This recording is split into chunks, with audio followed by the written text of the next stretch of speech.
بسم اللہ الرحمن الرحیم جی السلام علیکم ناظرین. پروگرام تاریخی ہستیوں کے ساتھ آپ کا میزبان طارق راجپوت جلال ایک اسپیشل پروگرام کے ساتھ آپ کی خدمت میں حاضر ہوں. جیسا کہ آپ جانتے ہیں کہ ہمارے ان پروگرام کا مقصد وہ لوگ جنہوں نے وہ ایسے کارنامے انجام دیے ہیں کہ ان کے دنیا سے جانے کے بعد بھی جو ہے وہ لوگ ان کو یاد کرتے ہیں. ان کے کاموں کے حوالے سے آج ایک ایسی ہی تاریخی ہستی کا ہم نے چناؤ کیا ہے. میری مراد جناب پیر سیف الرحمان مبارک صاحب، جو کہ پیر ارچی خراسان سے ان کا تعلق تھا. پیر صاحب کے بارے میں یہ بتاتا چلوں کہ پیر صاحب کو دنیا سے پردہ فرمائے ہوئے کافی ٹائم گزر چکا ہے، لیکن آج بھی ان کے جو مرید ہے نہ صرف پاکستان بلکہ پوری دنیا کے اندر جو ہیں وہ اسلام کے فروغ کے حوالے سے اس کا پرچار کرتے ہوئے نظر آتے ہیں. اور ناظرین، اس سلسلے میں کیونکہ سلسلہ عالیہ سیفیہ کی میں بات کر رہا ہوں تو اس حوالے سے جو سوالات ہیں آج ہم ان سوالات کا جواب بھی لیں گے. بہت سارے لوگوں کے ذہنوں کے اندر خاص طور پر یہ جو ان کا ذکر کا طریقہ ہے جس میں وجد کی ایک کیفیت آتی ہے، اس کے اوپر لوگ بات کرتے ہوئے نظر آتے ہیں. ان سوالات کا جواب لینے کے لیے آج جو میرے ساتھ ایک معزز شخصیت جو ہمارے ساتھ موجود ہے، میں ان کا شکریہ بھی ادا کروں گا کہ انہوں نے اپنے قیمتی وقت میں سے ہمیں ٹائم دیا ہمارے سوالات کا جواب دینے کے لیے. میری مراد آپ سلسلہ عالیہ نقشبندیہ سیفیہ کے مطلق خلفاء میں سے ایک پیر طریقت رہبر شریعت جناب پیر محمد اعجاز جان سیفی صاحب موجود ہے. سب سے پہلے تو میں اعجاز صاحب آپ کو پیر صاحب اپنے پروگرام میں خوش آمدید کہوں گا. جی بہت شکریہ طارق صاحب. اچھا پیر صاحب، جس طرح میں نے آپ کا انٹرو جو تھا ایک تو مطلق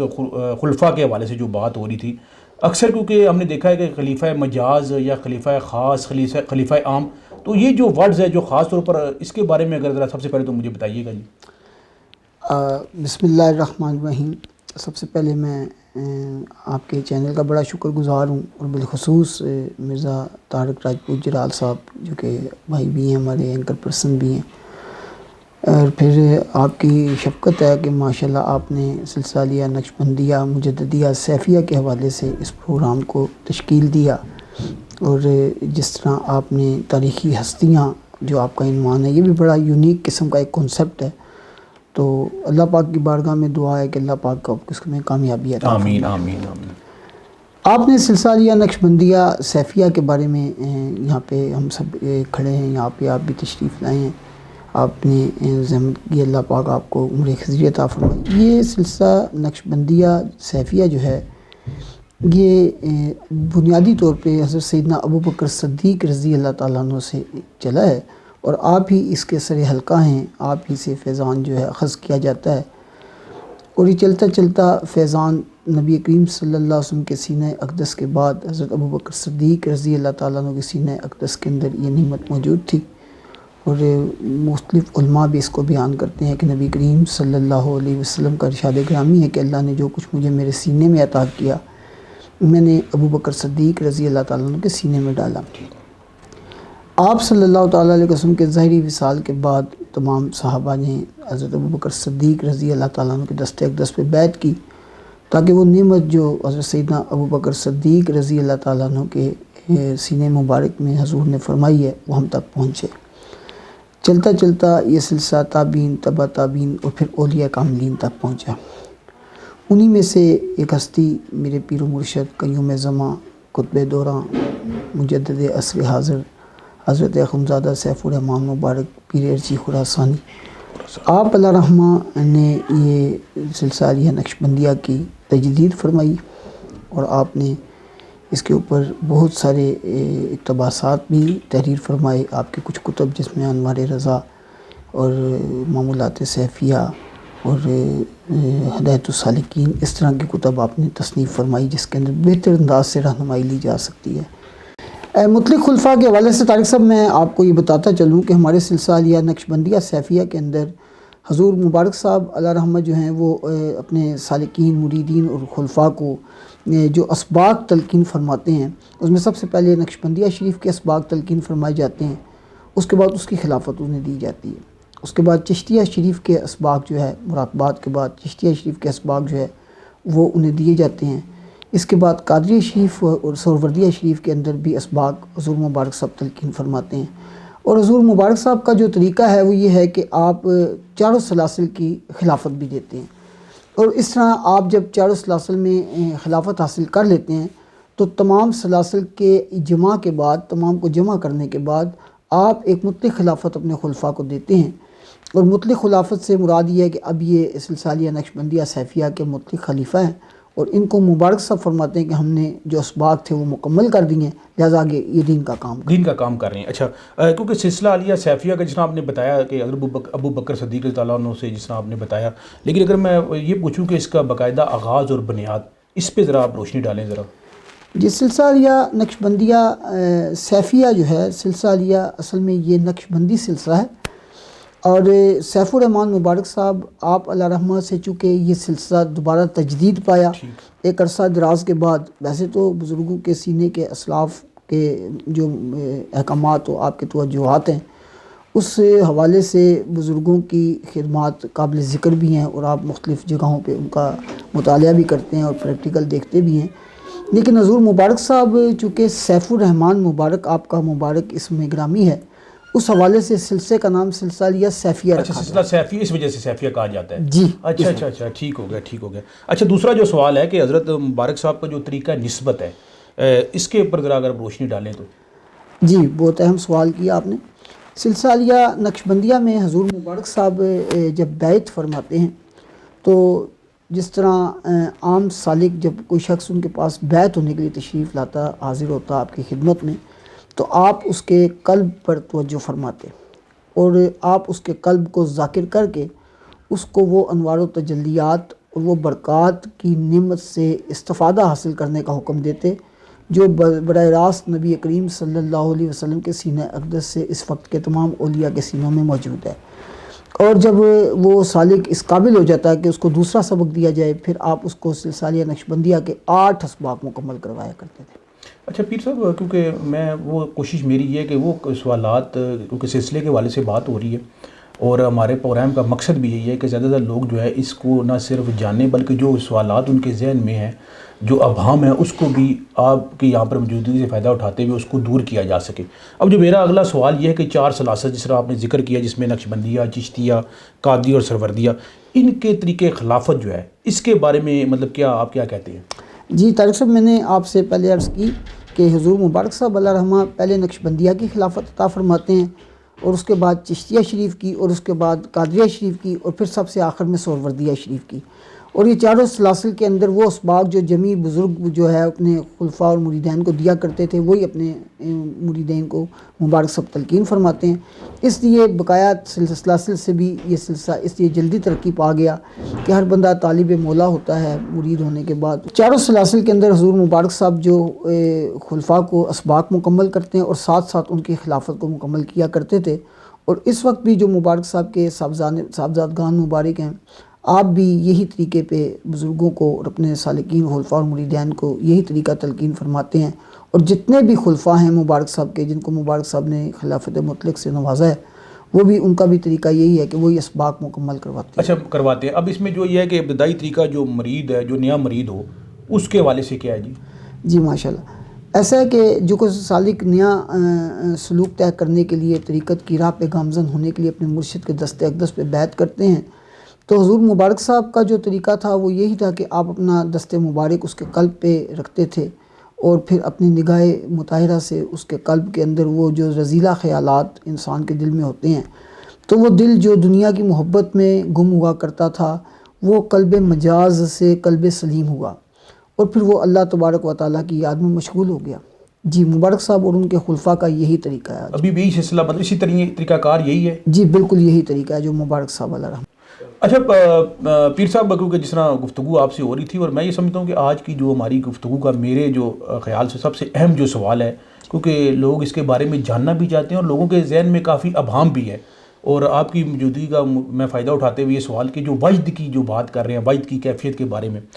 اور اس کی میں چاہوں گا، کیونکہ دیکھیں جو وجد کا جو طریقہ کار ہم نے دیکھا ہے، ایک خاص اس میں انسان چلا جاتا ہے جس میں ہم یہ سمجھتے ہیں کہ جو دیکھا گیا ہے کہ وہ ذہنی طور پر اس لیول پہ پہنچ جاتا ہے کہ جس طرح وہ اپنے جو ساتھ ارد گرد جو چیزیں ہیں اس سے ماورا ہو جاتا ہے، لیکن کیفیت میں ہوتا ہے۔ لیکن جو آپ سلسلہ سیفیہ کی اگر بات کروں تو اس میں جو وجد کی جو پوزیشن یا کیفیت ہم نے دیکھی ہے، تو میں یہ چاہوں گا کہ ذرا اس کے بارے میں بتائیے گا کہ اس کی کیا خاص وجہ ہے کہ وہ جو ہم دیکھتے ہیں۔ یہ بڑا اہم سوال کیا طارق صاحب آپ نے، اور ماشاءاللہ یہ اس کی ضرورت بھی ہے اس وقت معاشرے میں۔ اصل میں اس حوالے سے میرے مرشد مبارک کے صاحبزادگان مبارک میں احمد سعید یار جہاں صاحب مبارک، آپ ماشاءاللہ عقلیہ و نقلیہ علوم کے بہت بڑے استاد ہیں، اور آپ نے اپنے ایک چینل علوم و معارف کے اندر اس کی بڑی وضاحت فرمائی ہے۔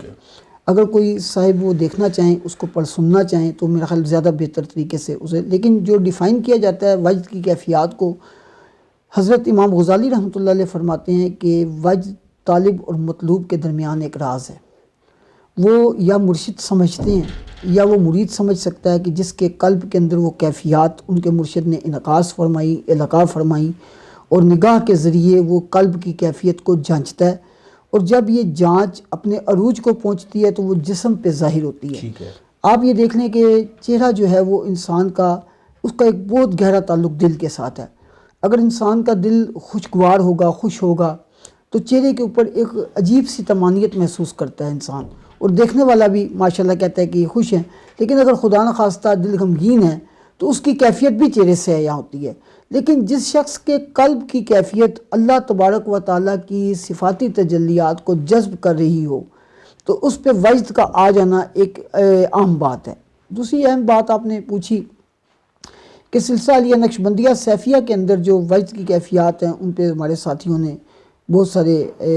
جو ہے سیر حاصل گفتگو فرمائی ہوئی ہے، لیکن میں ایک طالب علم ہونے کے ناطے یا سلسلہ علیہ نقشبندیہ کا ایک ادنا فقیر ہونے، نعت غلام ہونے کے ناطے میں یہ عرض کروں گا کہ کچھ چیزیں مافوق الفطرت ہونے کے باوجود بھی تسلیم کرنی پڑتی ہیں۔ ٹھیک ہے۔ جیسے بسم اللہ الرحمن الرحیم سورہ فیل میں اللہ تبارک و تعالیٰ نے فرمایا بسم اللہ الرحمن الرحیم الم تر کیف فعل ربک باصحاب الفیل، کیا تم نے نہ دیکھا کہ ہم نے ہاتھی والوں کے ساتھ کیا سلوک کیا؟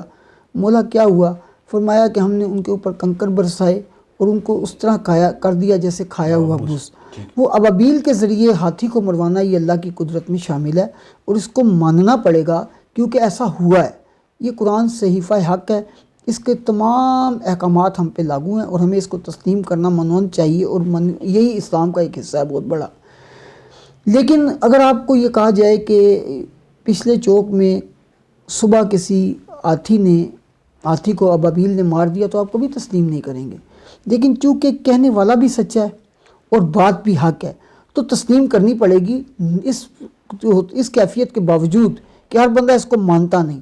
کچھ اسی طرح کے معاملات وجد کے ساتھ بھی ہیں کہ جو طالب اور مطلوب کے درمیان روحانی تعلق اللہ تبارک و تعالیٰ کی رحمانیت سے، مہربانی سے قائم ہوتا ہے، اس کے اندر وجد کی کیفیت کا آ جانا ایک لازم و ملزوم طریقہ ہے، اور بزرگان دین اور خاص طور پہ صوفیہ کاملین کے اندر اور ان کے مریدین میں وجد کی کیفیات لیکن پیر صاحب آپ نے بتایا، بالکل آپ ٹھیک فرما رہے ہیں، لیکن ایک وہ جو خاص کیفیت میں جا کے، لیکن اس میں بعض لوگ اس کو کہتے ہیں، جس طرح وہ کرنٹ سے تشبیہ دیتے ہیں کہ یہ کرنٹ کی پوزیشن ہے، کرنٹ لگتا ہے، اور وہ کہتے ہیں کہ خاص وہی مرید جو ہیں جو ہوتے ہیں انہی کو لگتا ہے، عام لوگ جو ہے وہ اس محفل میں جو نیا آدمی اس کو یہ کیفیت نہیں آتی۔ تو یہ کیا وجہ ہے کہ آیا وہ سلسلے کے جڑے ہوئے لوگ جو ہوتے ہیں ان کے اوپر یہ کیفیت آتی ہے؟ ہاں، بڑے اچھا، یہ بھی ایک کوسچن آپ نے بڑا اہم کوسچن فرمایا یہ ہے ہمارے ساتھ۔ طارق صاحب، بات یہ ہے کہ سلسلہ علیہ نقشبندیہ سیفیہ میں اس وقت خلفاء کی تعداد تقریباً 70 سے 80 ہزار سے زیادہ ہے، اور ان کے ایسے خلفاء موجود ہیں جن کے ہزاروں کی تعداد میں مریدین ہیں، اور یہ کیفیات صرف ان لوگوں پر نہیں آتی کہ جو لوگ سلسلہ علیہ نقشبندیہ سیفیہ میں بیعت ہیں، یہ ہر اس محب اور ہر اس محبت کرنے والے شخص کے قلب کے اندر یہ کیفیت پیدا ہو سکتی ہے جو سچی محبت اللہ سے کرتا ہو۔ اور جہاں تک تعلق آپ نے بڑا پیارا ایک کوسچن کیا کہ یہ جو کرنٹ کی ایک کیفیت لوگ کہتے ہیں، جی میں اس کی وضاحت کرنے کی کوشش کروں گا اپنی میں ایک ادنا سا طالب علم ہونے کے ناطے آپ نے جو سوال کیا اس کا جواب دینے کی کوشش کرتا ہوں کہ یہ جو معاملات ہیں یہ طالب اور مطلوب کے درمیان ایک راز ہیں۔ اب جب بزرگوں کے ساتھ کوئی بندہ اتنی محبت کرے کہ اس محبت کے علاوہ اس کو کچھ نظر نہ آئے، اور وہ فیضان جو سینہ بسینہ نبی کریم صلی اللہ علیہ وسلم کے سینہ اقدس سے ہوتا ہوا ان کے مرشد کاملین اور اس ہستی سے اس کے سینے میں داخل ہو رہا ہو جن سے انہوں نے فیض اخذ کیا یعنی بیعت کی، تو یقیناً لا محالہ ایسی کیفیات کا آ جانا جو ہے یہ بزرگان دین کا طریقہ بھی ہے، اور اسلاف میں اپنے مریدین کو توجہ کر کے وجد و حال کی کیفیات سے بزرگوں نے گزارا بھی ہے۔ تو یہ کوئی نئی چیز نہیں ہے، لیکن چونکہ دین سے محبت ہونے کے بعد اور علماء، فقہا اور مفسرین اور جتنے بھی بزرگان دین اس وقت موجود ہیں وہ سلسلہ علیہ نقشبندیہ سیفیہ کی ان کیفیات کو دیکھتے بھی ہیں، اور ان کو پتہ ہے کہ وہ بزرگ ہیں، اللہ والے ہیں، انہیں یہ پتہ ہے کہ یہ کیفیات کا آ جانا لازم و ملزوم ہے۔ اچھا پیر صاحب، کیونکہ مبارک صاحب جو ہے وہ دنیا سے پردہ فرما گئے ہیں، تو میرا سوال یہ ہے کہ ان کے دنیا سے پردہ فرمانے کے بعد اب اس سلسلے کے منصب پر جو ہے وہ کون فائز ہے؟ مطلب یہ جو بڑا اہم سوال ہے، اس کے بارے میں لوگ جاننا چاہتے ہیں۔ جی طارق صاحب، آپ نے ایک اور اہم سوال کر دیا، اور بڑا یہ اہم سوال تھا۔ صورتحال اس طرح کہ حضور مبارک صاحب علیہ رحمہ کے ظاہری پردے کے بعد حضور مبارک صاحب علیہ رحمہ کے سب سے بڑے صاحبزادے محمد سعید حیدری صاحب مبارک، آپ مبارک ماشاءاللہ افغانستان کے چیف جسٹس بھی رہے ہیں۔ اچھا ماشاءاللہ۔ اور آپ سلسلہ علیہ نقشبندیہ کے اس وقت روحانی پیشوا ہیں۔ اس کے علاوہ مبارک صاحب کے 14 مبارک صاحبزادگان ہیں، اور تمام ہستیاں جو ہیں وہ اپنے علوم و معارف کے اندر اور علمی اور تصوف کے حوالے سے بالخصوص ایک مقام رکھتی ہیں۔ اچھا، کیونکہ اب ظاہری بات ہے جو بھی سلسلہ ہوتا ہے ان کا ایک خاص جو ہے وہ ذکر کے حوالے سے اگر آپ بات کریں یا ان کی تعلیمات جو ہوتی ہیں خاص طور پر وہ کہ وہ اسلام سے آگے، اسلام کو پہلے نظر رکھتے ہوئے لیکن خاص ایک ان کو ہوتا ہے۔ میں اس سوال میں یہ کرنا چاہوں گا جو طریقہ ذکر ہے اور پھر جو خفی ذکر کی جو اہمیت ہے، اس کے اوپر میں چاہوں گا آپ ذرا روشنی ڈالیے گا۔ جی، حضور مبارک صاحب جب کسی سالک یا مرید کو اپنا توجہ فرماتے تھے تو آپ اس میں ذات کا ذکر اس کو تلقین فرماتے تھے خفی انداز سے۔ آپ فرماتے تھے کہ جب کوئی شخص اللہ تبارک و تعالیٰ کی صفات و تجلیات کو جذب کرنے کے قابل ہو جائے گا تو وہ صوفیہ کی صف میں کھڑا، یعنی اس کو ولایت صغریٰ اللہ تعالیٰ عطا فرماتے ہیں۔ اصل میں جو ذکر خفی ہے اس کی کتب میں اور احادیث مبارکہ کے اندر بڑی فضیلت آئی ہے۔ یہ ذکر ایسے ہے کہ قلب کے ساتھ، دل کی دھڑکن کے ساتھ اس میں ذات کو پختہ کیا جاتا ہے، اور وہ راسخ، چونکہ راسخ اللہ ہونے کے لیے صوفی اپنے مرشد سے بیعت کرتے ہیں یا کوئی مرید اپنے مرشد سے بیعت کرتے ہیں، معذرت چاہتا ہوں صوفی کا لفظ نکل گیا، مرید اپنے مرشد سے بیعت کرتے ہیں۔ جب مرشد ان کے قلب پہ توجہ کر کے اسے وہ نعمت عطا فرماتے ہیں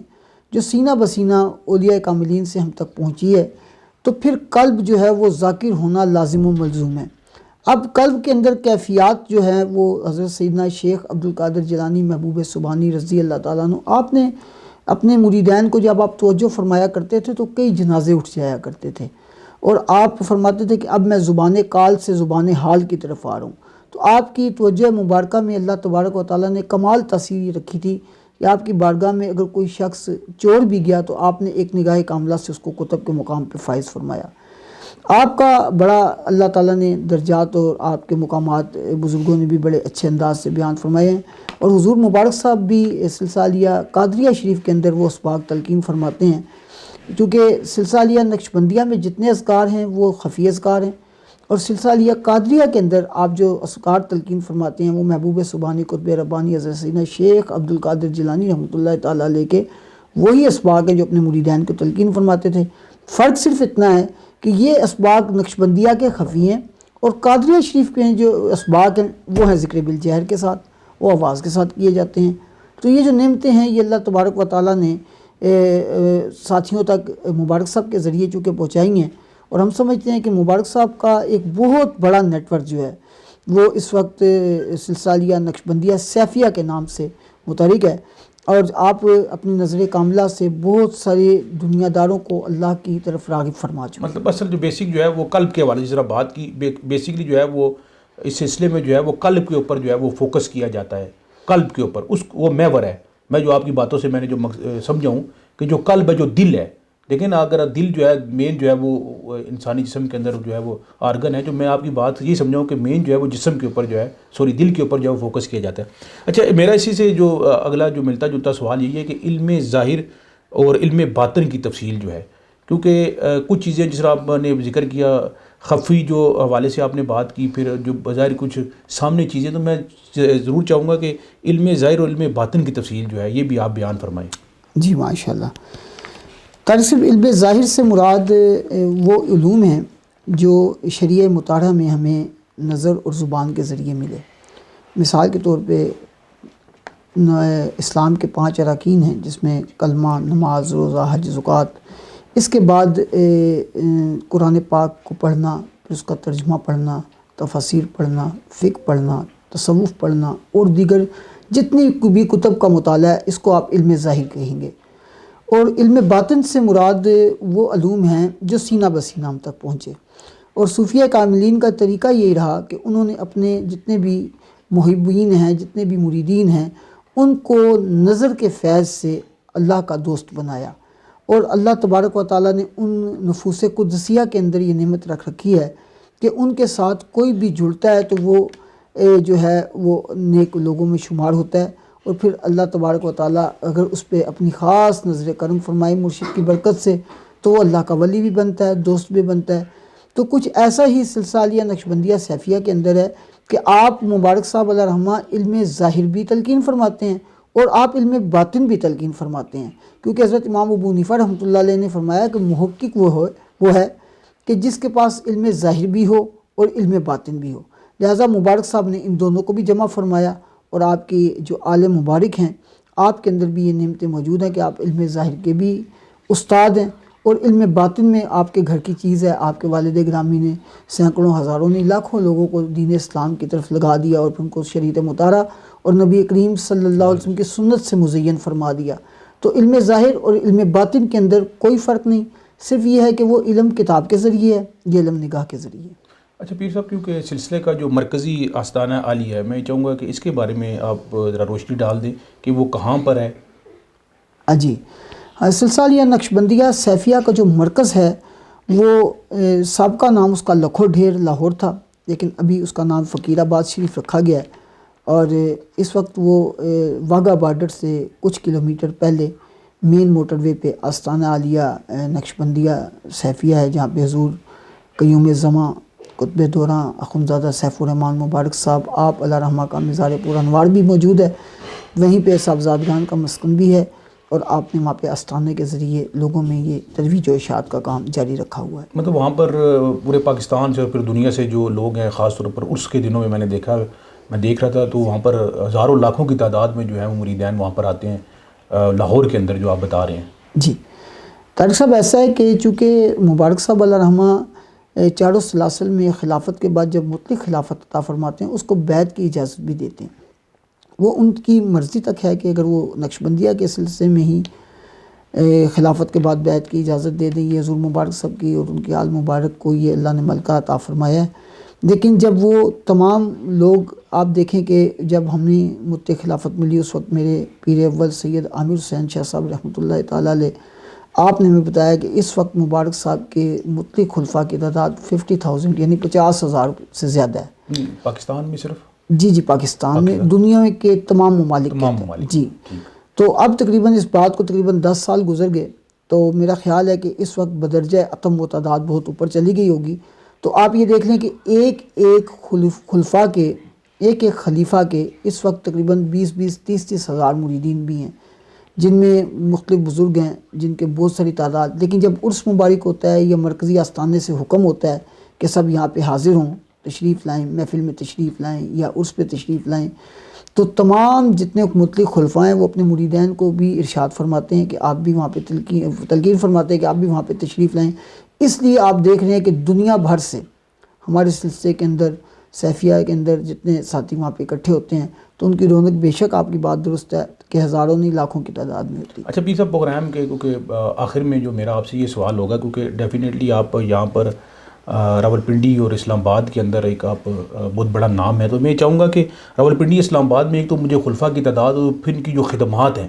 اس کے بارے میں ضرور چاہوں گا کہ اس کے اوپر آپ ہمارے پروگرام کے آخر میں بات کریں۔ جی ماشاءاللہ۔ یوں تو ایسا ہے کہ طارق صاحب کے مبارک صاحب کا کہ ہر خلیفہ جو ہیں وہ بڑے ہی محنتی اور بڑے ہی اخلاص والے اور بڑی محبت والے ساتھی ہیں، چونکہ سلسلہ عالیہ نقشبندیہ سیفیہ کے اندر سب سے آخر میں حضور مبارک صاحب علیہ رحمہ کی ظاہری پردے سے پہلے آخری خلافت جو ہے مطلق وہ مجھے بھی دی انہوں نے، اس میں بھی شامل ہوں، یہ اعزاز مجھے حاصل ہے۔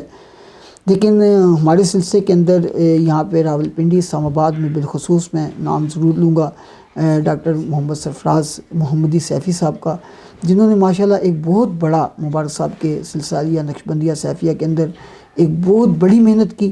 اور میرا خیال راولپنڈی اسلام آباد میں سب سے زیادہ مریدین بھی آج انہی کی ہیں، اچھا انہیں کیا. اور وہ بڑی ہی شفیق شخصیت ہیں، بڑی مہربان شخصیت ہیں. ہماری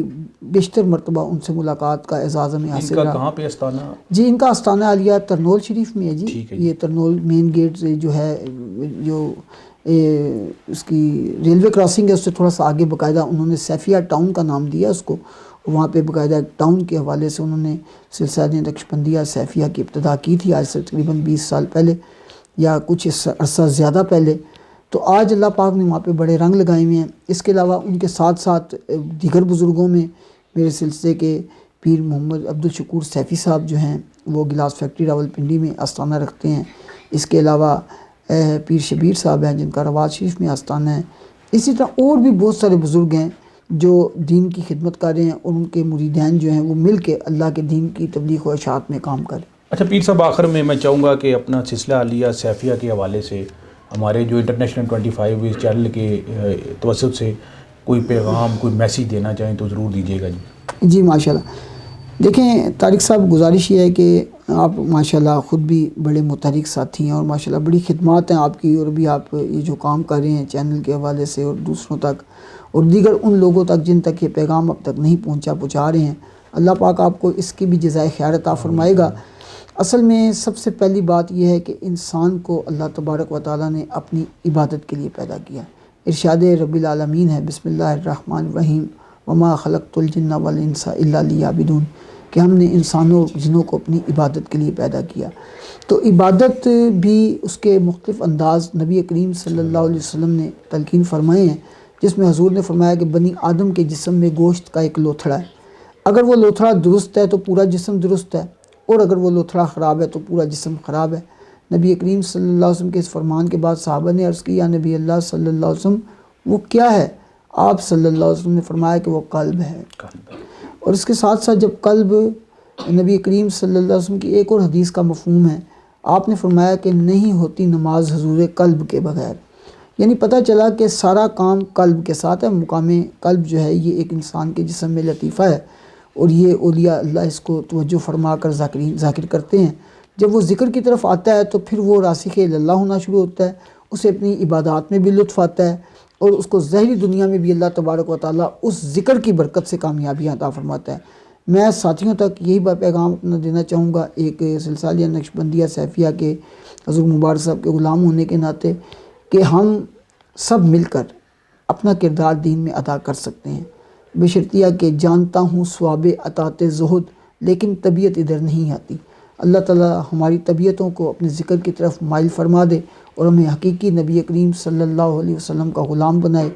اور میں یہ سمجھتا ہوں کہ اسی میں دنیا و آخرت کی کامیابی. پیر صاحب بہت شکریہ جی آپ کے ٹائم کا، کہ آج آپ نے ہمیں اپنے قیمتی وقت میں سے ٹائم دیا، اور ہم نے کوشش کی کہ جو سلسلہ عالیہ سیفیہ کے حوالے سے جو سوالات تھے ان کا جواب دیا جا سکے. جی ناظرین، یہ تھا ہمارا آج کا پروگرام، جس میں ہمارے ساتھ موجود تھے جناب پیر طریقت رہبر شریعت جناب پیر محمد اعجاز جان سیفی صاحب. اور ہم نے بات کی خاص طور پر جو سلسلہ عالیہ سیفیہ کے حوالے سے، اس کے آغاز کے حوالے سے، اور پھر خاص طور پر جو ابہام، جو سوالات آپ لوگوں کے ذہن میں تھے، کوشش کی ہے، اور پھر جو وجد کی کیفیت کے حوالے سے جو چیز تھی وہ یہاں پر بات کی ہے، کہ کوشش کی ہے، وہ کافی حد تک جو ہے پیر صاحب نے ان کا جواب بھی دیا ہے. انشاءاللہ نیکسٹ کسی پروگرام میں دوبارہ آپ سے ملاقات ہوگی. اپنا خیال رکھیے گا. پاکستان زندہ باد.